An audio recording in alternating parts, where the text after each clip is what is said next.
कौन सी तिथि? पंचमी। चाहे वो शुक्ल पक्ष की हो, चाहे वो कृष्ण पक्ष की। शिव महापुराण की कथा कहती है, आपको सुख अनुभव हो जाएगा।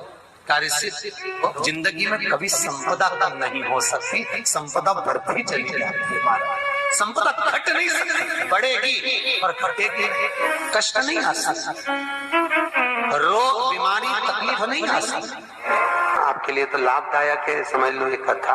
शास्त्र कहता है कि जिसके घर में संपदा की कमी हो, पैसा आ ही नहीं रहा हो, सब दूर उलझ गया हो, बहुत टेंशन चल रहा हो, पंचमी तिथि के दिन गन्ने का रस जानते हो? ईख का रस, गन्ने का रस तुलसी जी के क्यारे में हाथ में लेकर 7 बार अपना नाम और गोत्र बोलकर छोड़ दो।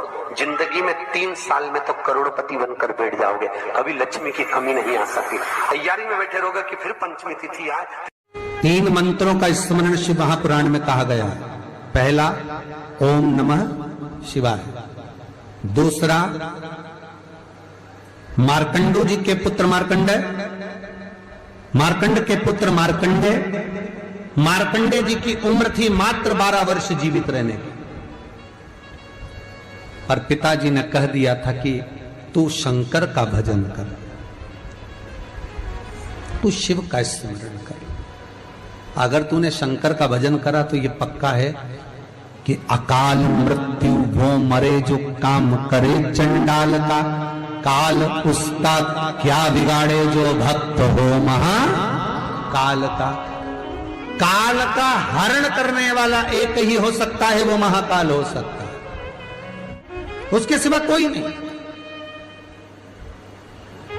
मार्कंडे जी से कहा तेरी उम्र 12 वर्ष की है, केवल 12 वर्ष।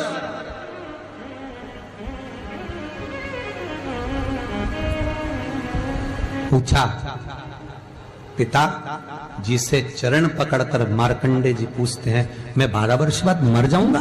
हाँ, प्राण छूट जाएंगे।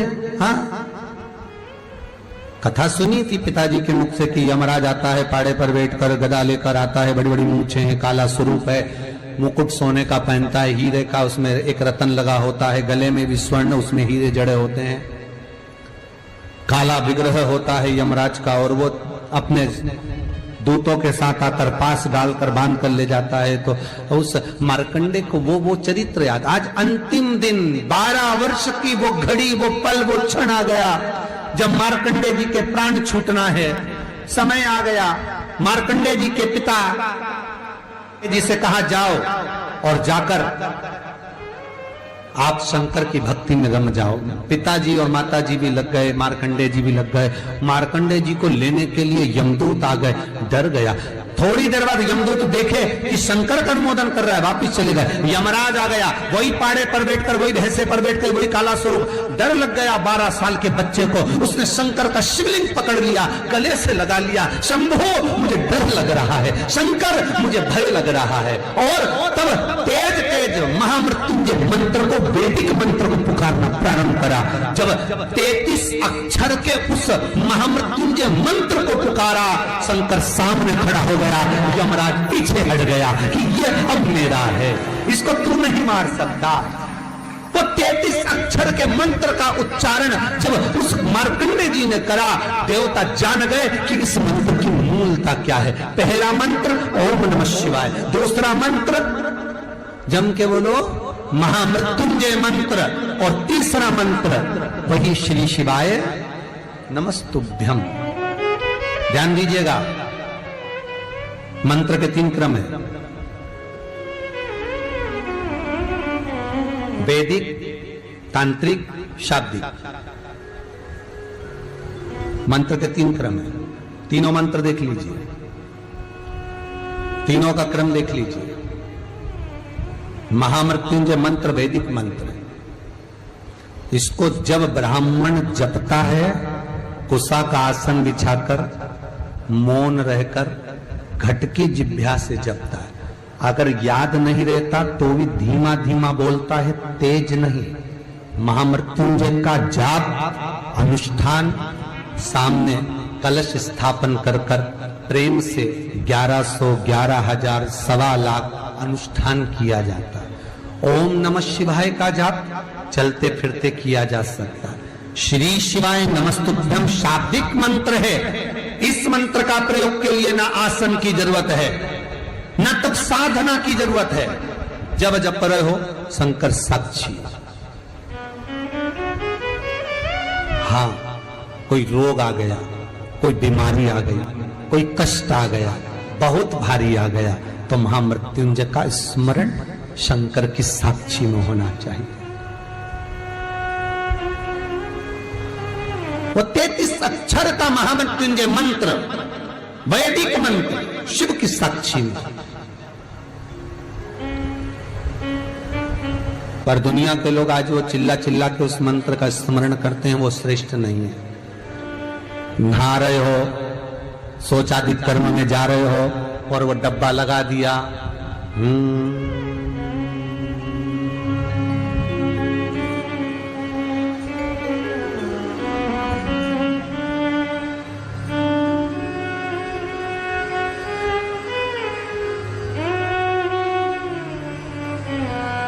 अब मंत्र चल रहा है, आप मन से बोलिए, बोलना आवाज नहीं आना चाहिए। आज भी स्कंद पुराण कहती है कि भगवान शंकर ने अन्नपूर्णा के दरवाजे पर पहुंचकर जब काशी में भिक्षा मांगी थी तो अन्नपूर्णा ने कहा था, ए शंकर, मैं उस गरीब से गरीब व्यक्ति का भी भंडार भर के रखूंगी, बस एक गलती नहीं होना चाहिए कि जहां भोजन बने उस स्थान पर बैठकर, उस स्थान पर खड़े होकर भोजन बनाते समय उस भंडार गृह में झूठा नहीं होना चाहिए। तो मैं भर दूंगी भंडार।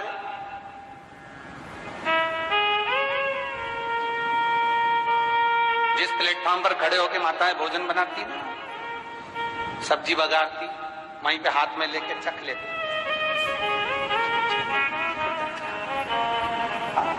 वहीं हरिओ जगदम्बा, विचार तो करो। भले तुम भगवान को भोग नहीं लगा रही, पर पति तो परमेश्वर है। भले तुम भगवान को भोग नहीं लगा रही, पर पति तो परमेश्वर है। पति के लिए कहा परमेश्वर, मतलब भले भगवान की तुमने सेवा नहीं करी, भले अर्चना नहीं करी, भले पूजन नहीं करी, पर पति तो परमेश्वर है। सब में तो वही समाया। घर में जो सास रहती है वो भी तो मां है, जो पिता रहता है वो भी तो बद्रीनारायण है। महाराज फिर क्यों चक्र?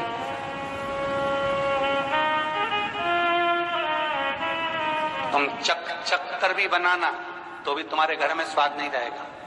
और जिस मंदिर में, आश्रम में, भंडारे में जब तक भगवान का भोग नहीं लगता तब तक चखा नहीं जाता, चाहे नमक डला ना डला, मिर्ची डली ना डली, शक्कर डली ना डली, भंडारे के भोजन में जो मिला दिया, आखिरी में फिर भगवान ने अगर पा लिया तब चखा गया कि अब भोजन में स्वाद है कि नहीं है।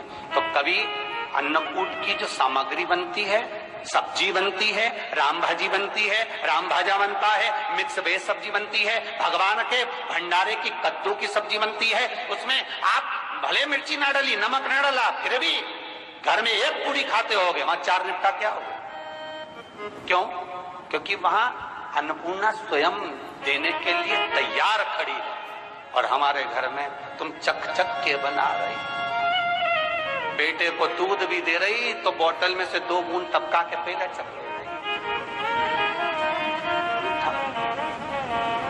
बाहर चले जाओ, बाहर चख सकते हो, बाहर जाकर पाओ, फिर बच्चे के लिए दूध में शक्कर मिला लो।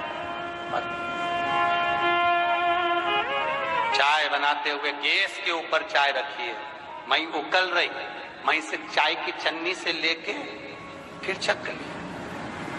कैसे आए रे अन्नपूर्णा, ये तो बताओ। लोग कहते हैं हमारे घर में सारा सुख है गुरुजी, पर शांति नहीं है। हमने शांति ना जाने चली गई क्योंकि किचन में किचकिच भरा गई। शांति कहां से होगी?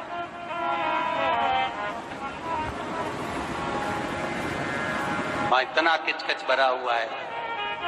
प्रेम, करुणा, वात्सल्यता, स्नेह, समर्पण समाप्त हो।